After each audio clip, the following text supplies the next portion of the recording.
Hey everybody, I wanted to show you all a quick hack about how I paint my signs for people. I'm going to show you with this simple America 1776. This was a scrap piece of wood that I had, and in order to get it to look like this neat handwriting, I print it out on my computer. So here it is. I just have Microsoft Word is all I use, and you can pick different fonts, and we'll go over to my computer in a minute and I'll show you what I mean. But you get Microsoft Word, get in your Word, you pick the font you want, and then I have graphite paper. And this is just graphite paper, and I lay it down, and I find the center of my board and the center of my sign. And I've made little marks that you can't see, but you just lay that down on there like that. And with a pencil or a pen or even just a stylus, you trace out your words with the pencil, and then you go back in and you hand paint it. And so that's how I make a lot of my signs. So I'm going to go over to the computer, and Dale's filming me and he's having to hold the phone, so sorry if it's a little shaky.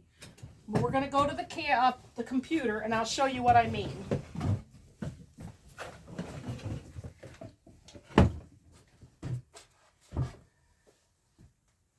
So I'm going to go into my documents, my Sassafras Creek documents, and I'm going to go to America 1776.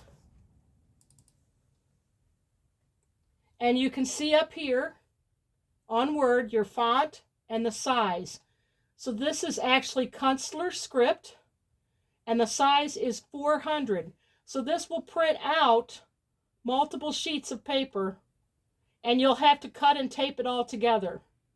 And usually where there's a break in the letter, if you cut your paper off right there right at the edge of that letter, you can come up here and tape it right where it belongs on the end of the R. So that is how simple it is to paint hand-painted signs. And like I said, you find the center of your wording and the center of your boards, make a couple little marks, and there you go. And I have a few signs that I've painted for a friend of mine.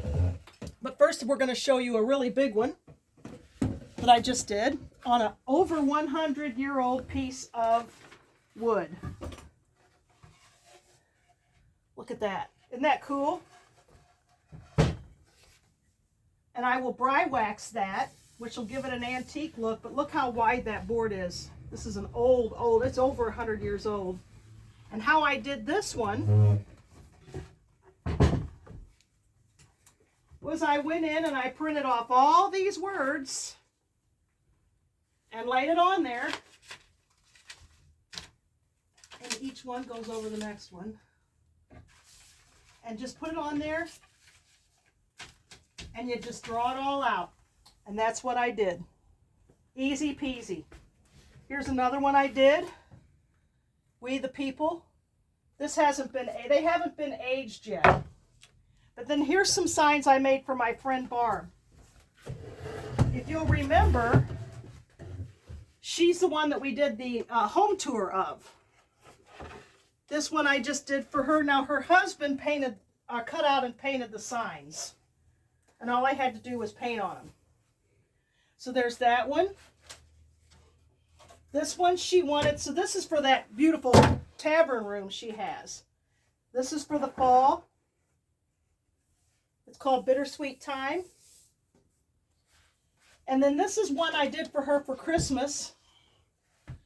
This was an old English script. Scrooge and Marley. Isn't that cute? And then she wanted one that said Williamsburg.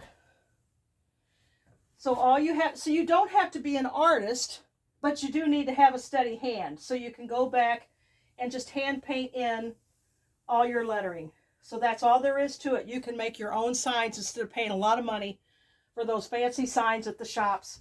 This is just regular old pine. This was on an antique board.